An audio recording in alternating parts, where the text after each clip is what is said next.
L'alto apparaît au XVe siècle. Il appartient à la famille des cordes frottées, c'est-à-dire qu'on frotte les cordes avec un archet pour produire le son.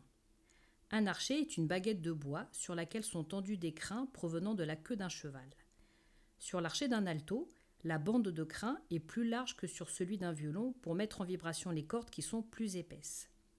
L'alto est composé de 4 cordes qui, de la plus grave à la plus aiguë, sont Do, Sol, Ré et La. L'altiste est le musicien qui joue de l'alto. Il peut jouer avec l'archet ou en pizzicato en pinçant les cordes avec les doigts. L'alto ressemble beaucoup au violon. Ils ont la même forme et sont construits avec les mêmes matériaux.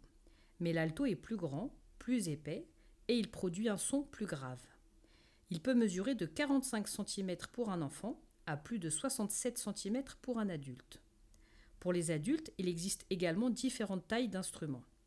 Ainsi, il peut s'adapter à l'âge et à la taille du musicien. L'alto se tient de la même manière que le violon. On le place sur le dessus de l'épaule et on y pose le menton. L'alto permet de jouer des mélodies, de compléter l'harmonie en s'unissant au bois et au corps de l'orchestre ou de réaliser des accompagnements très divers. Sa couleur médium fait le lien entre les sons aigus des violons et les sons graves des violoncelles et contrebasses.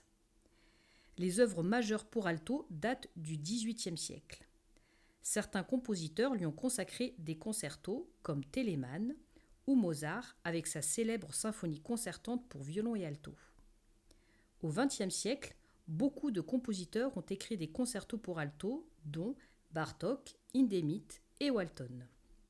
L'alto est généralement connu en tant qu'instrument de musique classique et on le retrouve au sein d'orchestres, d'ensembles à cordes ou même en tant que soliste. On le retrouve également dans d'autres genres musicaux comme le jazz ou la pop. En tant que chef d'orchestre, j'accorde beaucoup d'importance aux parties d'alto dans l'équilibre de l'orchestre. J'aime beaucoup cet instrument, j'ai été moi-même altiste et c'est cet instrument qui m'a fait découvrir l'univers de l'orchestre.